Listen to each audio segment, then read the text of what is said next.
Alors que Louis XI concluait brillamment la paix d'Ancenis avec François II de Bretagne en septembre 1468, le duc de Bourgogne, parvenu en toute hâte à Péronne, entrait quant à lui dans une profonde colère. Dans l'affaire normande, le roi de France, pourtant dans une situation critique, l'avait une fois de plus devancé, en lançant une intervention aussi rapide qu'efficace. Ainsi la Normandie, occupée pour moitié par François II, revenait tout entière à Louis XI. Le duc de Bourgogne, qui n'était pas arrivé à temps pour porter secours à son allié breton, était donc atteint dans son honneur. Mais il ne pouvait plus rien y faire, et ce d'autant plus qu'en septembre 1468, le gouvernement de Liège, installé par le Téméraire moins d'un an plus tôt, était de nouveau renversé par des rebelles liégeois. Ainsi, de nouveau sollicité pour régler des troubles intérieurs, le duc de Bourgogne consentit à signer une trêve de 6 mois avec Louis XI. En 1468, en outre, le roi comme le duc étaient fort las de se menacer mutuellement. Depuis 1465, en effet, les deux princes n'avaient eu de cesse de redouter les initiatives l'un de l'autre. À cette pression morale continue, s'ajoutait un rapport de force trop équilibré pour inciter un parti à prendre les armes contre l'autre. Louis XI ne pouvait envahir l'État bourguignon sans craindre une intervention anglaise imminente. De même, il appréhendait que le duc de Bretagne n'en vînt un jour à se réconcilier avec le duc de Bourgogne. Quant à Charles le Téméraire, désormais isolé des princes français, il ne pouvait se hasarder dans un conflit nécessairement long et coûteux en France, en particulier au regard des troubles persistants dans ses propres domaines. Chaque parti accepta donc d'entamer des négociations dans l'attente d'occasions plus favorables à venir. Pour Louis XI, l'enjeu de ces pourparlers était capital. Le roi espérait en effet convaincre le duc de Bourgogne de mettre fin à son alliance avec l'Angleterre au profit d'une entente avec la France. Le plan était osé, mais Louis, qui se souvenait des négociations fructueuses qu'il avait lui-même menées en 1465, croyait certainement pouvoir persuader Charles le Téméraire mieux que quiconque. Peut-être redoutait-il également qu'un intermédiaire ne s'abordât ces négociations de paix par incompétence ou par malice. Louis XI, en outre, n'avait toujours pas reçu l'hommage du nouveau duc de Bourgogne pour ses fiefs français, manifestation de vassalité qu'il attendait non sans une certaine impatience. Quoi qu'il en soit, le roi décida de rencontrer son cousin de Bourgogne en personne. Il se proposa de le rejoindre directement à Péronne, à quoi le Téméraire lui consentit un sauf-conduit en territoire bourguignon. Ainsi, le 9 octobre 1468, Louis XI, accompagné d'une modeste escorte, retrouvait le duc de Bourgogne à Péronne. Il vint sur les lieux en compagnie du connétable de Saint-Paul, de Jean Balue, de Tanguy du Châtel, du duc de Bourbon et de Charles de Bourbon, ces derniers étant les frères du malheureux prince-évêque de Liège, Louis de Bourbon. Venu avec 80 gardes écossais, le roi de France avait prudemment laissé cantonner ses armées à Compiègne et Noyon, prêtes à intervenir le cas échéant. Malgré tout, les premiers échanges entre Louis et son cousin furent des plus cordiaux. On s'embrassa, on discuta, et l'on fit ripaille sans mesure. Certes, Louis XI trouva dans l'entourage du Téméraire un certain nombre d'ennemis personnels, dont le Savoyard Philippe de Bresse. Nombre d'historiens, reprenant le témoignage anxiogène car orienté de Philippe de Comines, ont insisté sur ce point, brossant de l'entrevue de Péronne une peinture sinistre envahie par la suspicion. En réalité, le duc de Bourgogne, désireux lui aussi de conclure une paix honorable, rassura le roi et veilla à éloigner ses adversaires dès le surlendemain, ce que Comines ne rapporte guère. Philippe de Comines, il est vrai, n'était pas un narrateur très objectif lorsqu'il comptait l'entrevue de Péronne dans ses fameux mémoires, pourtant largement repris par l'historiographie. Son témoignage était avant tout celui d'un homme disgracié qui, quelques années après la mort de Louis XI, s'était mis à dos la régente Anne de Beaujeu, la brillante fille aînée du roi. Ayant par ailleurs trahi son ancien maître le duc de Bourgogne, en ralliant Louis XI en 1472, Comines désirait avant tout montrer que Charles le Téméraire était un être effroyable, brutal et terrifiant, une sorte de fou furieux auquel, fort heureusement, il avait échappé. Il en profita pour noircir à dessein le tableau de l'entrevue de Péronne, par toutes sortes d'omissions, de façon à se donner le beau rôle et à pouvoir revendiquer qu'il avait, lui Comines, su calmer les impétuosités d'un duc de Bourgogne animé soi-disant des pires intentions à l'encontre du roi Louis. D'autres sources moins subjectives permettent de relativiser les dires de Comines, au demeurant excellent chroniqueur du règne de Louis XI sur bien d'autres aspects. L'étude minutieuse de Karl Bittmann, à laquelle renvoie Amable Sablon du Corail, questionne et croise ces différents témoignages bien moins spectaculaires que celui de Comines et du reste bien plus crédibles. Nous nous appuierons donc ici sur cette approche dépassionnée de l'entrevue de Péronne, laquelle nous a paru plus vraisemblable et plus argumentée que la légende traditionnelle.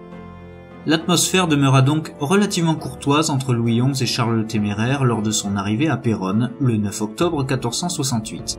Le 10, les négociations débutèrent. En premier lieu, faisant étalage de sa prospérité économique comme de sa bonne foi, Louis XI suggéra de verser à la Bourgogne une indemnisation de 100 000 écus, dont la moitié serait payable dès signature du traité. Il proposa également une résolution pacifique des différends opposant la France à la Bourgogne. Le Téméraire aurait ainsi les mains libres contre Liège. Quant à Louis XI, il n'aurait plus à redouter la résurgence de la Ligue du bien public. Toutefois, malgré tous ces échanges de bons procédés, un désaccord fondamental persistait entre les deux princes. Louis XI, en effet, n'avait toujours pas reçu du duc Charles l'hommage pour ses possessions en France. Aussi, non content de demander au Téméraire de renoncer à son alliance avec François II et Charles de France, Louis XI exigea du duc de Bourgogne qu'en tant que vassal, il lui prêta l'hommage envers et contre tous les ennemis de la couronne. Autrement dit, s'appuyant sur le droit féodal, le roi de France requérait la plus parfaite soumission de l'État bourguignon aux intérêts royaux, ce que le Téméraire ne pouvait bien évidemment pas accepter. En tant que membre de l'illustre maison de Bourgogne, en tant que fils du grand-duc d'Occident, en tant que maître absolu de domaines prodigieux s'étendant des havres des Pays-Bas aux vignobles du Mâconnais, Charles le Téméraire ne pouvait ainsi brader son héritage, renoncer à son autonomie et abdiquer une autorité si chèrement acquise par ses aïeux pour se soumettre à un roi qui, malgré ses liens de parenté éloignés, lui paraissait tout aussi étranger que l'empereur. L'exigence de Louis XI était donc inacceptable pour le seigneur de Bourgogne. Cependant, il convient de remarquer, devant cette querelle liée à l'hommage vassalique, que loin d'être le fossoyeur de la féodalité comme le prétend une légende tenace, Louis XI invoquait le droit féodal plus assidûment que beaucoup de ses prédécesseurs, l'hommage permettant au roi de France d'asseoir juridiquement sa suzeraineté pour mieux établir sa souveraineté. Néanmoins, malgré leurs désaccords, Louis XI et Charles le Téméraire poursuivirent leurs échanges sans hostilité par conseillers interposés. Ils ne se retrouvaient qu'au repas, dans une atmosphère plutôt cordiale. Le dissensus ne bouleversa donc pas le cours des événements. Tout changea le soir du 11 octobre. À la stupeur générale, on apprit en effet que, dans la nuit du 9 au 10 octobre, les rebelles liégeois s'étaient emparés de Tongres, où s'étaient retranchés Louis de Bourbon et le seigneur d'Humbercourt, gouverneur de Liège.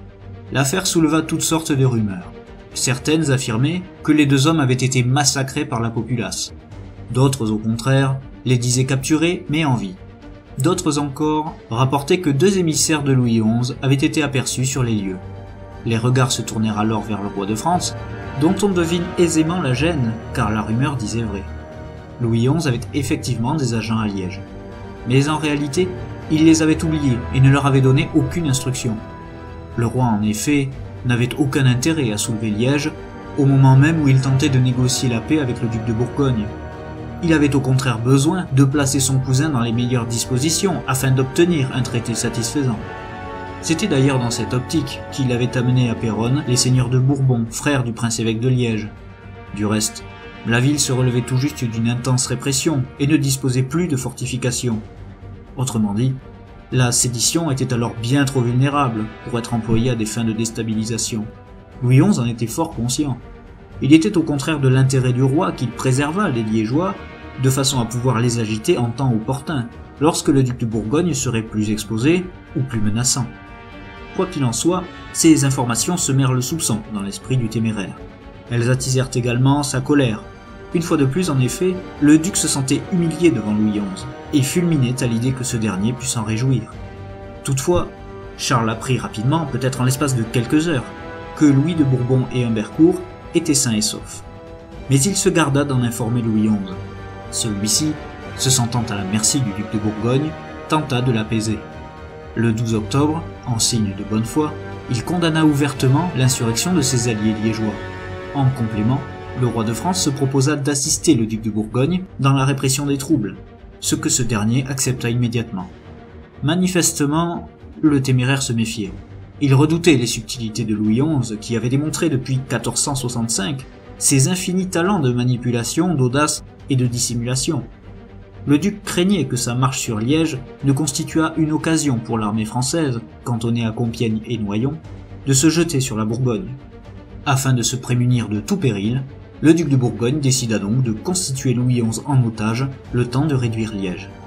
Par ailleurs, Charles calcula qu'associer le roi de France à l'écrasement de la sédition lui permettrait de briser durablement les relations amicales entre Louis XI et les Liégeois, retirant ainsi à la France un levier d'ingérence en son duché. Enfin, la perspective d'exploiter la situation en vue de peser sur les négociations toujours en cours n'était pas à négliger dans l'esprit du duc. Au 13 octobre, en effet, les discussions diplomatiques se poursuivaient. Louis XI s'évertuait à exiger l'hommage envers et contre tous que Charles de Bourgogne persistait à refuser. Ne s'apercevant certainement pas de son outrecuidance, a fortiori en pareil contexte, le roi perdit alors patience. En vue d'obtenir ce qu'il voulait, Louis XI osa revenir sur ce qu'il avait promis la veille. Avec aplomb, il refusa d'accompagner son cousin à Liège, à moins que celui-ci ne lui prêtât l'hommage envers et contre tous. Ce chantage mesquin, et c'est bien compréhensible, déchaîna la fureur du duc, qui décida de faire fermer les portes du château et de la ville par précaution. Ainsi, contrairement aux ténébreux témoignages d'un commine, soucieux d'assombrir la scène pour mieux se mettre en lumière, témoignages repris en chœur par bon nombre d'historiens, Charles le Téméraire ne fit pas boucler Péronne dès le 11 octobre, à l'annonce de la chute de Tongres, mais bien 2 jours plus tard, en réaction à un manque de retenue très malvenu de la part de Louis XI. Il n'en demeurait pas moins que le roi de France se trouvait désormais captif de son plus dangereux vassal, lequel d'ailleurs n'attendait qu'un prétexte pour s'extirper de cette inconfortable tutelle. La nuit du 13 au 14 octobre 1468 fut ainsi des plus pénibles. Ni le Téméraire, ni le roi ne parvinrent à trouver le sommeil. Chacun réfléchissait à ce qu'il convenait de faire. Le duc de Bourgogne songea à toutes les options. Toutes, sauf à attenter au jour du roi, contrairement à ce que laisse entendre Comines. Charles le Téméraire, en effet, n'avait aucun intérêt à bafouer son honneur et à se forger dans toute l'Europe une réputation de meurtrier, de félon et de régicide. Assassiner de sang-froid un roi, et a fortiori un souverain tel que le très chrétien roi de France, oint du Seigneur et dont le corps était sacré, était un acte d'une extrême gravité au XVe siècle. Cousin éloigné de Louis XI, vassal de ce dernier et lié par un sauf-conduit, le duc de Bourgogne ne pouvait raisonnablement s'en prendre à son suzerain sans souiller à jamais la dignité de sa maison auprès des cours européennes. Par ailleurs, la mort de Louis XI eût entraîné des bouleversements majeurs en France, aux conséquences incalculables. L'assassinat étant ainsi totalement proscrit, le duc de Bourgogne songea certainement à placer Louis XI sous tutelle. Mais il fallait à cette fin constituer un conseil de régence capable de dominer le roi. Or le Téméraire était lui-même bien trop occupé à maintenir l'ordre en ces terres pour régir la politique du royaume voisin. Les princes de France, quant à eux, s'étaient éloignés de la Bourgogne et dépendaient éhontément des largesses de Louis XI. Le duc Charles n'avait donc aucune raison de le placer sous leur joug. Quant au frère du roi, Charles de France, fébrile, malhabile et du reste méprisé par le Téméraire, il n'avait pas la poigne nécessaire pour imposer son ordre à un manœuvrier politique aussi redoutable que Louis XI. Par conséquent, cette deuxième option n'apportait rien à la Bourgogne. Aussi, se rendant au seul choix garantissant et son honneur et son intérêt, le duc Charles se limita-t-il à profiter des circonstances pour obtenir un traité avantageux. Il contraindrait Louis XI à le suivre à Liège, à jurer un traité favorable à l'État bourguignon et à souscrire à quelques engagements. Dans la nuit du 13 octobre, Louis XI était informé des intentions de son cousin Charles par quelques serviteurs, parmi lesquels Philippe de Comines. Soucieux de s'extirper des griffes du Téméraire, le roi de France se dit prêt, dès le lendemain matin, à accompagner le duc de Bourgogne et à jurer le traité. Ainsi, dans un climat relativement houleux, les deux princes prêtèrent serment de respecter le traité sur la vraie croix de Charlemagne, que la légende disait rapporter de Terre Sainte par l'empereur Franc, lequel n'y était pourtant jamais allé. En substance, l'accord signé à Péronne reprenait, sans les modifier fondamentalement, les principales clauses du traité de Conflans, lui-même inspiré du traité d'Arras de 1435. La paix entre les deux rivaux était donc faite. Le traité tranchait également tous les litiges opposant Louis XI au duc de Bourgogne, au profit de ce dernier. Les vassaux du duc disposant de seigneuries en France n'avaient plus à rendre l'hommage envers et contre tous, tandis que les appels formés dans les fiefs français du Téméraire relèverait en premier lieu d'une instance judiciaire ducale et non plus directement du Parlement de Paris. S'ajouta à ces dispositions l'indemnité de 100 000 écus proposée initialement par Louis XI, ainsi que la remise de la Champagne et de la Brie en apanage à Charles de France. Le traité de Péronne précisait enfin que si le roi de France ne respectait pas ses engagements, alors le duc de Bourgogne n'aurait plus à lui rendre ni foi ni hommage à perpétuité. Autrement dit, soit Charles de France obtenait l'apanage de Champagne et de Brie, le plaçant ipso facto sous l'influence du Téméraire, soit la Bourgogne était en droit de proclamer sa souveraineté pleine et entière, y compris sur ses possessions en France. Par conséquent, le duc profita habilement de l'incident de Péronne pour arracher à Louis XI un traité des plus avantageux vers l'affirmation de sa propre souveraineté. Il ne restait plus à présent qu'à mater la rébellion de Liège. Le 27 octobre, le roi et son cousin rejoignirent donc l'armée bourguignonne en garnison dans la ville. Il leur fallait faire bonne figure, tous deux ayant intérêt à afficher leur apparente réconciliation. Dans les faits, Louis XI était toujours l'otage du duc Charles, qui n'oubliait pas que les armées royales stationnaient toujours non loin de sa frontière.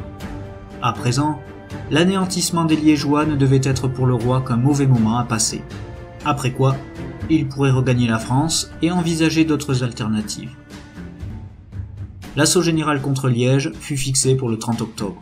Or, la veille au soir, des rebelles se risquèrent dans une sortie calamiteuse qui amena les combats jusque sous les fenêtres de Louis XI et du duc de Bourgogne, sans parvenir à briser l'armée assiégeante. Aussi, le lendemain, l'host du prince envahissait Liège par 3 côtés, si bien que la reddition de la cité ne se fit pas attendre. S'infligeant le carnage de ses meilleurs soutiens en Bourgogne, Louis XI, soucieux de complaire à son cousin, multiplia les démonstrations d'affection pour la cause bourguignonne qu'en réalité il exécrait. Portant l'écharpe rouge en sautoir, en référence à la croix de Saint-André, emblème des ducs de Bourgogne, le roi de France fit du zèle, au point de crier « Vive Bourgogne !» et de féliciter le Téméraire une fois la ville tombée. L'objectif du duc Charles, à savoir rendre Louis XI odieux aux Liégeois, ne lui fut ainsi pas bien difficile à atteindre. L'alliance franco-liégeoise était durablement rompue. Néanmoins, pour mettre définitivement un terme aux convulsions de Liège, le duc de Bourgogne décida de frapper fort. La cité, il est vrai, s'était soulevée par 4 fois en 4 ans. Compte tenu du climat insurrectionnel qui régnait dans les pays bourguignons, il s'agissait désormais de faire un exemple dissuasif. Aussi Charles le Téméraire ordonna-t-il l'écrasement de Liège. En vue de marquer les esprits, la ville fut mise à sac pendant 5 jours. Livrée au pillage et aux flammes, il ne resta bientôt de Liège qu'un tiers des habitations. Le quart de la population fut exterminé ou s'enfuit dans le désordre le plus complet. L'affaire fit grand bruit dans toute l'Europe occidentale, et notamment dans le Saint-Empire, qui assistait impuissant au saccage d'une prestigieuse cité. Néanmoins, le pari du duc de Bourgogne porta ses fruits. Cette fois, c'en était fini, et bien fini, des séditions liégeoises. Le 2 novembre 1468, Louis XI apprenait qu'il était libre de rentrer en France. Le Téméraire alla même jusqu'à s'excuser de l'avoir mêlé à cette affaire et lui proposa une dernière relecture du traité. Mais le roi, pressé de regagner ses terres, confirma son accord immédiatement. Le 4 novembre, il faisait ses adieux à Charles le Téméraire, qu'il ne reverrait jamais plus par la suite. Toutefois, avant de quitter son cousin, Louis XI avait osé, subtilement, lui poser une question. Comment réagirait le duc de Bourgogne si Charles de France venait à préférer un autre apanage que la Champagne? À quoi le duc, surpris, avait répondu que, si le roi et son frère parvenaient à s'entendre, il s'en réjouirait parfaitement. Pour sûr, cette déclaration ne tomba pas dans l'oreille d'un sourd. Elle conférait à Louis XI de nouvelles marges de manœuvre quant à l'apanage de son frère, sans pour autant risquer le conflit avec la Bourgogne. Le roi escomptait bien exploiter cette nouvelle faille en vue de conserver dans le domaine royal la Champagne et la Brie, provinces si stratégiques aux intérêts bourguignons. Ainsi, l'entrevue de Péronne aura duré pas moins de 3 semaines, pendant lesquelles il est probable que Louis ait craint pour sa vie. Bien des historiens décrivirent Péronne comme une catastrophe dans le règne de Louis XI, comme l'apothéose de la puissance et de la menace bourguignonne. Certes, le roi dut subir une réelle humiliation dans cette affaire, dont les retentissements furent connus aussi bien en France qu'à l'étranger. Devenu de fait l'otage de son vassal, Louis XI ne se trouvait pas en bonne posture pour négocier le traité, ce qui donna à Charles le Téméraire un avantage tactique dont il sut parfaitement tirer profit. De plus, l'incident de Liège permit au duc de mettre fin à l'alliance franco-liégeoise, retirant ainsi au roi un puissant levier d'ingérence au sein de ses États. Tout cela était effectivement fâcheux. Toutefois, l'objectif principal de Louis XI, à savoir une paix durable avec la Bourgogne, était bien atteint, sans que cela n'aliénât le royaume. Aux yeux des contemporains, c'était tout ce qui importait. Du reste, la paix imposée par le téméraire au roi de France était loin d'être infamante. En dépit de ses vastes ambitions, le duc de Bourgogne n'imposa à Louis XI ni concession territoriale, ni exigence outrancière. Son but était de régler les litiges l'opposant au roi sans l'astreindre à l'hommage envers et contre tous, de bannir toute insurrection à Liège en rendant le roi de France odieux aux Liégeois, de laver son honneur bafoué dans la crise de Normandie en obtenant pour Charles de France un apanage stratégique aux intérêts bourguignons, et enfin, de poser les jalons d'un futur État bourguignon souverain et indépendant de la France. Ainsi, au regard des intérêts politiques de Charles le Téméraire, le traité de Péronne constitua pour lui un incontestable succès. Néanmoins, au regard des projets de Louis XI, Péronne n'aboutit pas pour autant à un désastre. Pour sûr, certaines exigences royales à l'endroit du duc de Bourgogne étaient manifestement fantaisistes. Jamais le Téméraire, habité par le désir de souveraineté tout autant que Louis XI, n'eût souscrit à l'idée de rendre l'hommage envers et contre tous les ennemis du roi. Comme nous l'avons vu, ce sont d'ailleurs les mesquineries de Louis XI touchant précisément à la question de l'hommage qui conduisirent le duc Charles à le retenir à Péronne. Pour autant, le duc ne renonça pas à rendre l'hommage simple à Louis XI pour ses fiefs français. Concernant Liège, il appert que le roi lui-même ne considérait pas cet évêché comme un allié décisif, mais comme un levier mineur à n'actionner qu'en cas de besoin et à des fins de déstabilisation. La France perdait donc un atout potentiel, mais rien de plus dans la bataille qui l'opposait à la Bourgogne. Quant à l'apanage de Charles de France en Champagne et en Brie, Louis XI eut l'intelligence d'accéder, par l'accord tacite du duc de Bourgogne, à de nouvelles perspectives. Pour éviter de placer ces provinces sous le contrôle indirect du Téméraire, il fallait à présent persuader Charles de France de renoncer à la Champagne, de façon à délier le roi des engagements pris à Péronne, sans pour autant le pousser au parjure. Si Louis et son frère parvenaient à un compromis, le duc de Bourgogne n'en tirerait pas prétexte pour faire sécession du royaume de France. Ainsi, la préoccupation centrale du Téméraire, à savoir l'édification d'un État bourguignon souverain et indépendant de la France, ne souleva pas de bouleversement majeur quant à la réalité du pouvoir de Louis XI. Certes, le duc Charles disposait à présent d'un motif pour proclamer sa souveraineté pleine et entière sur la Bourgogne. Il n'en demeurait pas moins délicat d'y recourir sans entrer en guerre ouverte contre la France de Louis XI. Une France qui, attachée à sa souveraineté, ne se laisserait pas dépouiller si facilement. Par conséquent, malgré l'incident prétendument cataclysmique de Péronne, la situation de Louis XI en fin d'année 1468 s'en trouvait bien meilleure qu'un an plus tôt. La Normandie, à laquelle Charles de France s'était résolu à renoncer, était assurément recouvrée, tandis que la Bretagne et la Bourgogne, promptes à faire la paix avec le roi, ne menaçaient plus sa puissance ni sa souveraineté. Le royaume ainsi pacifié, les plaies ouvertes en 1465 semblaient définitivement refermées. En somme, l'année 1468, d'Ancenis à Péronne, mettait enfin un terme à la guerre du bien public. Une ère nouvelle s'ouvrait pour le royaume de France.